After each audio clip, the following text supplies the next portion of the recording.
Hello friends, हम पढ़ाए थे कुछ समय पहले विस्कोसिटी विस्कोसिटी के बारे में पढ़ा दिए थे। अब आते हैं type of the viscosity.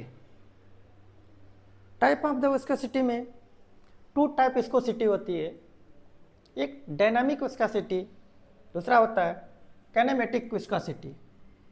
Dynamic viscosity को म्यू से इसको डिनोट करते हैं और काइनेमेटिक विस्कोसिटी को न्यू से डिनोट करते हैं। ये म्यू है, ये न्यू है, इसको न्यू से डिनोट करते हैं, इसको म्यू से करते हैं। अब आता है इसके बारे में हम लोग पढ़ते हैं। चलिए देखते हैं क्या होता है डायनामिक विस्कोसिटी।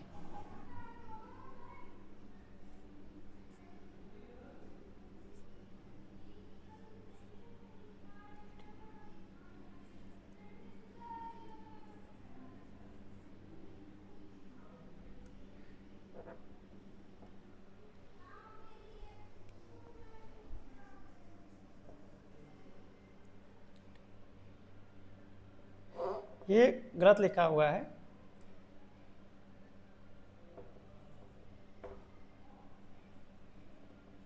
डायनामिक विस्कोसिटी होती है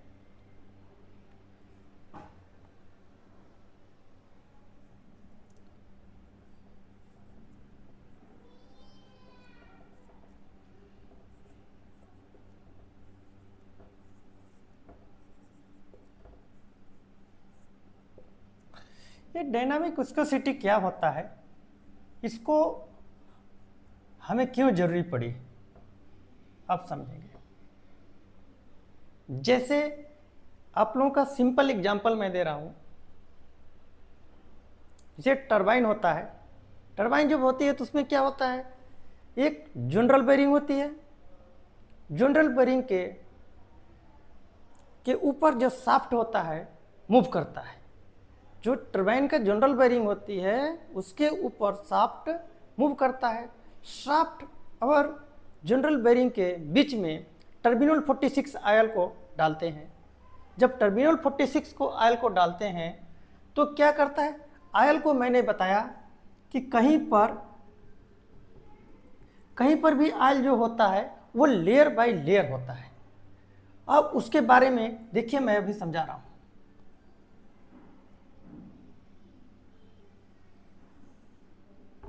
ये टरबाइन का जनरल बेरिंग समझ लीजिए।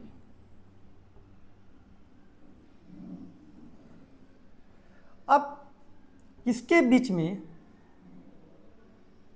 रोटर होता है, वो मूव करता है। इसमें जो आयल डालते हैं, आयल इसमें फिलअप कर किया जाता है पंप के थ्रू, एओपी, एमओपी, ईओपी के थ्रू फिलअप किया जाता है। तो क्या होता है, आयल तो इसमें डाल दिए, डालने पर क्या होता है कि आयल को नॉर्मली मैंने बताया लेयर बाय लेयर होता है।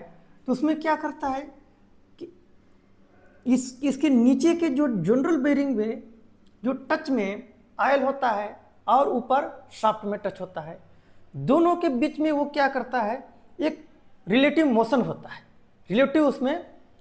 रिलेटिव मोशन होता है। जब रिलेटिव मोशन होता है तो एक पार्ट स्टैटिकल होता है, दूसरा पार्ट मूविंग होता है। तो क्या उसको उस पर किस पर मूव करता है, आयल पे मूव करता है। तो आयल क्या करता है, उसके अंदर जो लेयर होता है आयल का, वो इस टाइप का लेयर बना होता है। तो उसको ऊपर का जो पार्ट होता है, जो रोटर होता है, जब घुमाता है, जब उस पर घुमाता है तो क्या होता है कि उसके साथ आयल घूमता है, उसके साथ आयल भी मूव होता है। जब मूव होता है, नीचे का जो ये जनरल बेरिंग है आयल को अपने पास चिपका कर रखना चाहती है, ऊपर का भाग होता है वो भी अपने पास रखता है। तो दोनों के बीच में जब हम लोग उसको मोशन देते हैं तो उसको जो आयल होता है इसके साथ ऊपर ये क्या रोटर में हमेशा घूमना चाहता है, ये रोटर में घूमना चाहता है। और इसके जो जनरल बेरिंग के टच में आयल वो रुकना चाहता है। दोनों आयल का जो होते हैं, इसमें जो आयल का लेयर होता है उस लेयर में एक हमको अपोजिट फ्रिक्शन लगता है। ये ऊपर घूमना चाहता है बट ये नीचे ऑयल को रोकना चाहता है। दोनों के बीच में एक फ्रिक्शन लगता है। जो फ्रिक्शन ये इस डायरेक्शन में घूमना चाहेगा तो ऑयल का जो लेयर के बीच में फ्रिक्शन अपोजिट डायरेक्शन में रहेगा। जो अपोजिट डायरेक्शन में रहेगा उसको हम लोग क्या बोलते हैं, डायनामिक विस्कोसिटी। क्या बोलते हैं, डायनामिक विस्कोसिटी। विस्कोसिटी मैंने टरबाइन का जनरल बेयरिंग का एग्जांपल दिया क्योंकि वहाँ पर ऑयल होता है, इसलिए मैं कि ताकि आप लोग आसान से समझ जाए। इसमें ये कह सकते हैं दो लेयरों के बीच में जो ऑयल का फ्लो होता है उस फ्लो का अपोज करे, ऐसे इस प्रकार का जो विस्कोसिटी होती है उसको बोलेंगे डायनामिक विस्कोसिटी। जिसे डायनामिक विस्कोसिटी के बारे में आप समझिए, आप उनको बताते हैं आगे।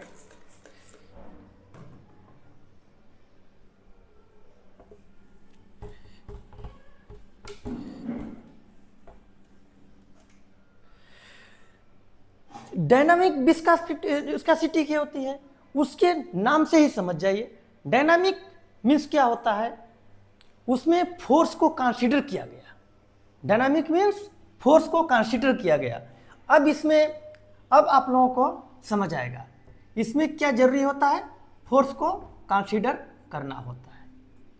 अब देखिए वो उसी एग्जांपल को आप लोगों को समझ आएगा।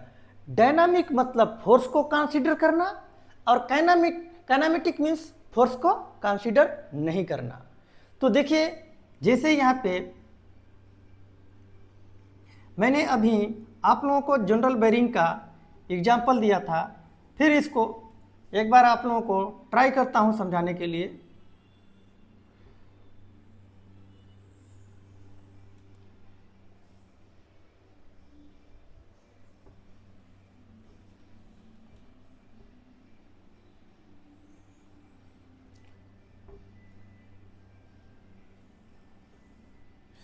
ये जनरल बेयरिंग है, इसमें इसके ऊपर क्या रोटर ये मूव करता है, इसके बीच में हम लोग ऑयल को फिलअप करते हैं। ध्यान से देखिए, आप लोगों को समझ आएगा अच्छा से।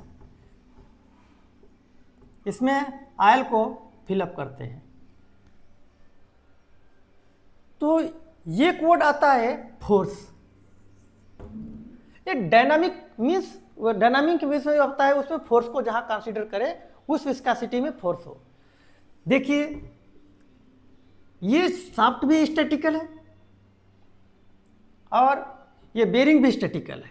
केस में ऑयल को मैं इसमें फिलअप कर दिया तो जो ये रोटर होता है, इस रोटर पे फोर्स लगा करके इसमें हम इसको क्या मोमेंट कराया, जब फोर्स लगा करके मोमेंट कराए तो ये क्या किया कि हमारा जो नीचे का जो जनरल बेयरिंग है स्टैटिकल पार्ट है, ये क्या हुआ, रोटर फोर्स से जब घूमना शुरू किया तो मैंने एक वर्ड अभी बोला था कि जो कोई भी लिक्विड होता है वो लेयर बाय लेयर होता है।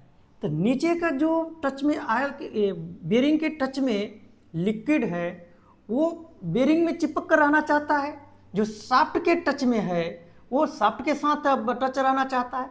जब शाफ्ट को हम फोर्स देकर मूव कराते हैं तो जो शाफ्ट के साथ जितने लेयर होते हैं सबके सब उसके टच में होकर के आगे बढ़ना चाहते हैं, और ये नीचे वाला जितने उसके लेयर हैं वो नीचे रुकना चाहते हैं। दोनों के बीच में हम जो हमारा जो फोर्स लगाते हैं वो फोर्स के ये ऑयल है रुकना चाहता है। जो फोर्स है, फोर्स को मैंने इस प्रकार का फोर्स देकर घुमाया तो ऑयल के उसके ठीक अपोजिट जो फोर्स रेजिस्टेंस लगता है, ऑयल के ठीक अपोजिट जो रेजिस्टेंस लगता है उसको हम लोग क्या बोलते हैं, डायनामिक विस्कोसिटी। यहाँ पे डायनामिक विस्कोसिटी आप लोग समझ गए होंगे कि डायनामिक विस्कोसिटी में हमको फोर्स को कंसीडर करना बहुत जरूरी है। डायनामिक विस्कोसिटी यहाँ पे यदि फोर्स न देते तो ये मूव न करता तो इसके ऑयल है, आयल जो फिलअप किया हुआ, दोनों आयल का लेयर जो होते हैं स्टैटिकल केस में रहते, उसको टॉप साइड का लेयर और बॉटम साइड का लेयर है, वो भी दोनों के दोनों चुपचाप स्टैटिकल केस में होता। जब इसमें मैंने मूव कराया फोर्स दे करके, तो ऊपर का जो ये रोटर है अपने साथ आयल को लेकर के घूमना चाहा, और बेरिंग है अपने आयल को रोकना चाहा। बेरिंग के साथ में जो रहना चाहता है, आयल जो वहाँ पे रुकना चाहता है, ये ठीक उसके हमारे रोटर के अपोजिट डायरेक्शन में जो रेजिस्टेंस लगता है, उस रेजिस्टेंस को, आयल का जो रेजिस्टेंस उसके अपोजिट डायरेक्शन में लगता है, उस डायरेक्शन में लगता है, उसको हम लोग क्या बोल सकते हैं, डायनामिक विस्कोसिटी। ये दूसरी लैंग्वेज में कह सकते हैं आयल के फ्लो होता है, आयल का इस प्रकार के साथ में लेकर घूमना चाहता है, आयल के फ्लो के ठीक अपोजिट डायरेक्शन में जो फ्रिक्शन लगता है, उस फ्रिक्शन को बोल सकते हैं डायनामिक विस्कोसिटी। यहाँ तक समझ गए होंगे। चलिए आगे हम इसका डेफिनेशन बताते हैं।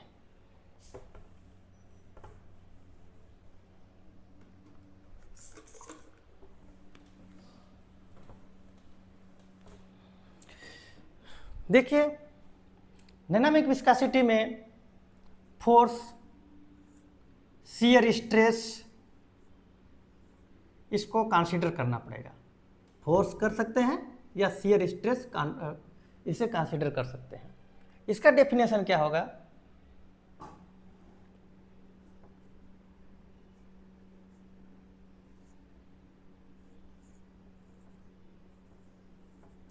Dynamic viscosity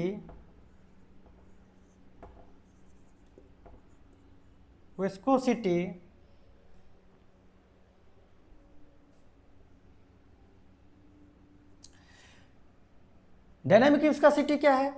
dynamic viscosity is property of the fluid. कौन सा प्रॉपर्टी पढ़ रहे हैं हम? जो लिक्विड फ्यूल का थर्ड मैं प्रॉपर्टी पढ़ रहा हूं, तो यहां पर लिखेंगे property of the fluid,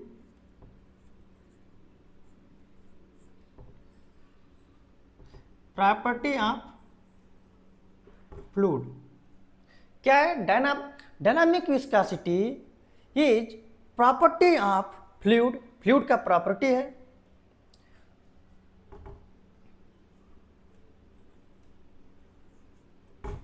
that offers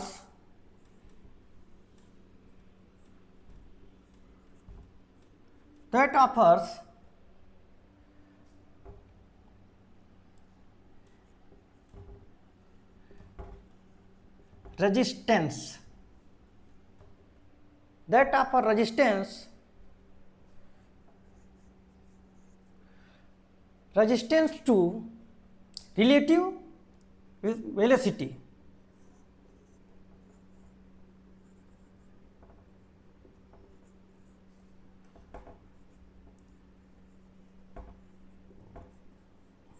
Relative velocity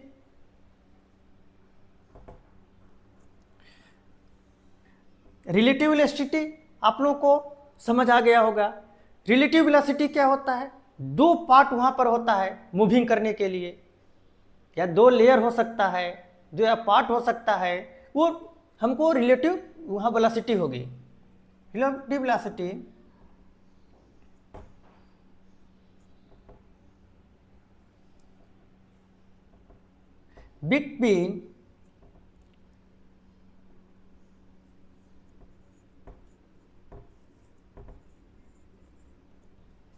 between its adjacent layer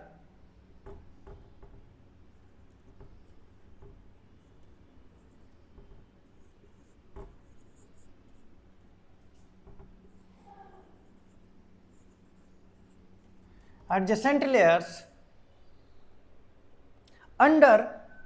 अब देखिए इसमें, इसके डेफिनेशन में क्या अंतर आ रहा है। अब यहां होगा ये फोर्स कंसीडर किया जाएगा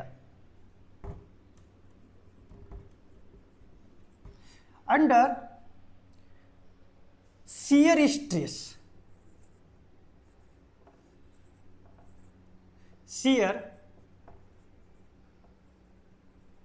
स्ट्रेस या force, known as it's known as dynamic viscosity.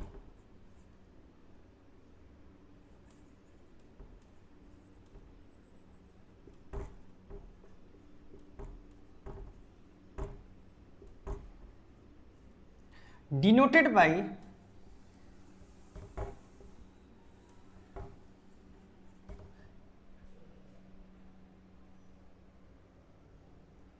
by nu.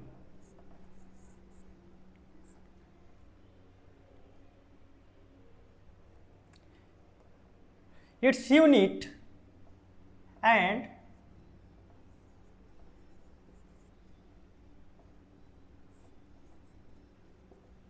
its unit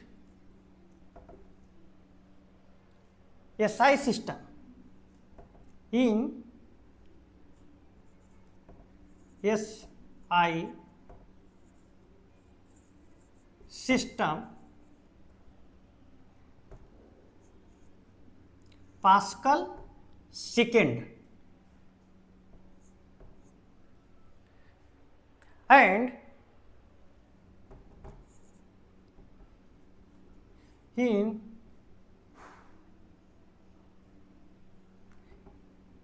CGS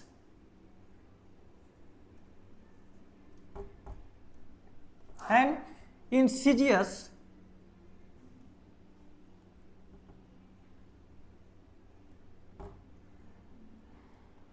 CGS में इसको क्या बोलेंगे, ये तो पास्कल है। अब आएगा स्टोक, पॉइजन भी बोल सकते, पॉइजन, पॉइज। सीजीएस में इसको पॉइज बोलेंगे और एसआई सिस्टम में पास्कल सेकेंड बोलेंगे। अब इसमें क्या होता है, 1 पास्कल सेकेंड इक्वल 10 पॉइज।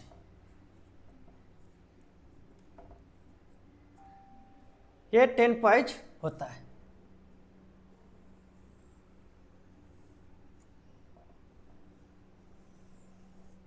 ये बहुत इंपॉर्टेंट चीज़ है, इसको नोट कर लीजिए, याद कर लीजिए। आगे हम इसका भी और बताता हूँ, नोट करिए।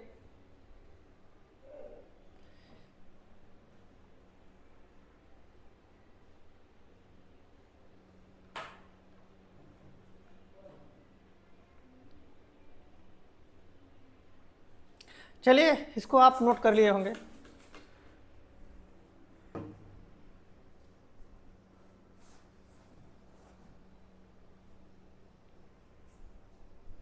इसको आप मैं रफ कर रहा हूं।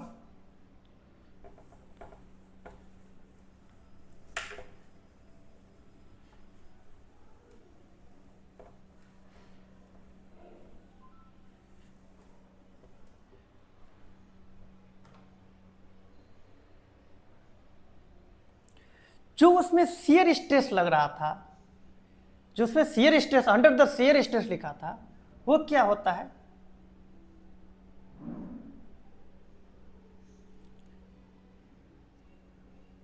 चलिए एक डायग्राम बना लेते हैं, प्रोफाइल डायग्राम।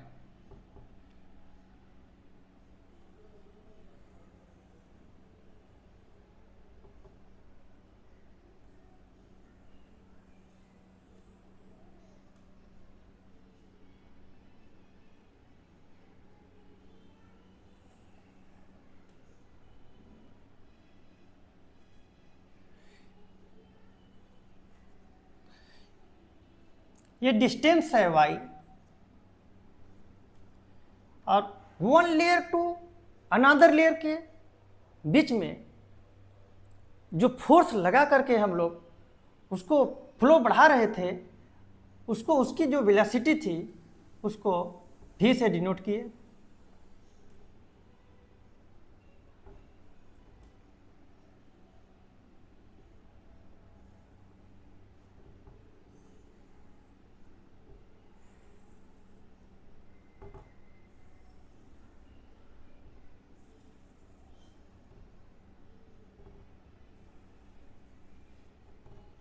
इस प्रकार का मैंने डायग्राम बनाया।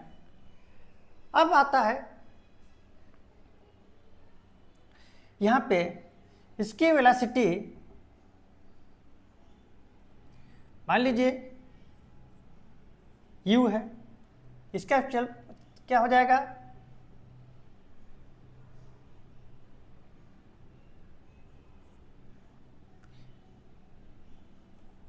u प्लस डी यू हो जाएगा। अब आप लोग यहाँ से ग्रेडियंट के लिए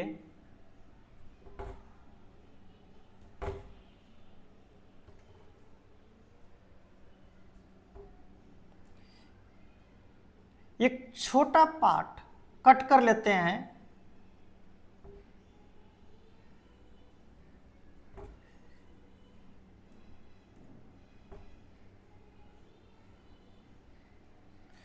ये क्या हो गया, यहां से यहां तक पार्ट dy, यहां से यहां तक पार्ट du। अब हम क्या करते हैं, स्लोप आप जानते हैं स्लोप के फार्मूला क्या होता है, स्लोप होता है और शियर स्ट्रेस होती है। शियर स्ट्रेस स्लोप पर ही काम करता है। यहां पर क्या हो जाएगा, शियर स्ट्रेस हमको क्या लग रहा था उसके बीच में,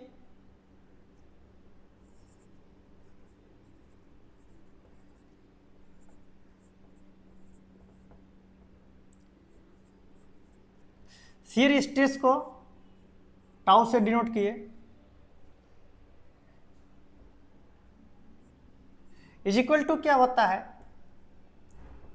D U upon D Y. ये फार्मूला आप लोगों को पहले से पता होगा, इसको प्रूफ अलग होता है, पर पहले से पता नहीं होगा तो मेरे वीडियो भी देखते रहिए, आप लोगों को मिल जाएगा। ये हो गया। अब इसमें होता है कि जो हमारी डायनामिक विस्कोसिटी होती है, म्यू होता है, शियर स्ट्रेस के डायरेक्टली प्रोपोर्शनल होता है।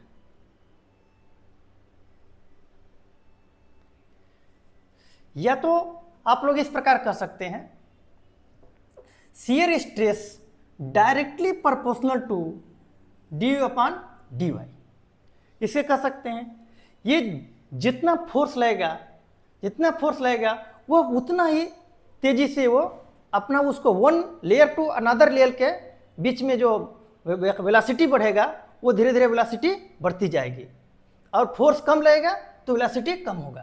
तो इसलिए यहाँ पे मैंने क्या किया कि shear stress directly proportional to gradient ले लिया। ये जब ग्रेडियंट ले लिए, ग्रेडियंट में क्या हो गया, tau equal to tau directly proportional to D U upon D Y हुआ। इसको आगे सॉल्यूशन करते हैं। जब हम प्रोपोर्शनल हटाते हैं, कोई ना कोई यहाँ पे कोफिशिएंट रखना होता है, तो मैंने रखा, न्यू रख दिए, D U upon D Y हो गया। अब जो ये कोफिशिएंट बनकर आया, इसी कोफिशिएंट को हम लोग बोलते हैं डायनेमिक विस्कोसिटी। अब कोफिशिएंट को कैसे निकालेंगे, nu D U upon D Y equal to shear stress, ऐसे लिख सकता हूं। जब ऐसे लिखे तो क्या हो जाएगा, आगे nu equal to tau upon D U upon D Y. ये हो गया हमारा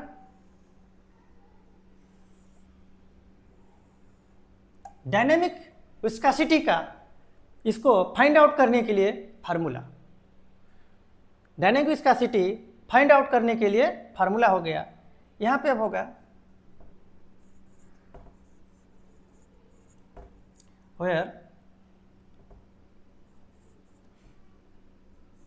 mu dynamic viscosity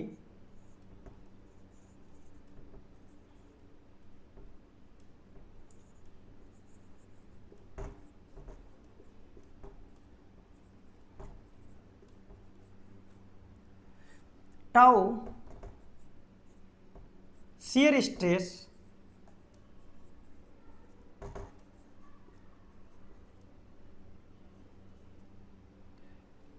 du dy ये एक ग्रेडियंट हो गया।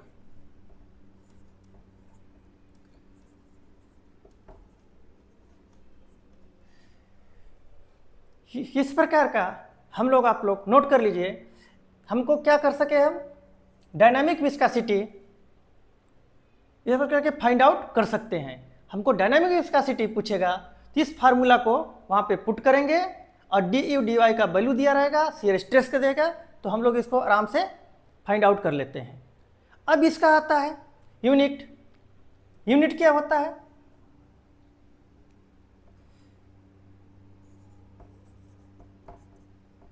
यूनिट होती है पास्कल सेकेंड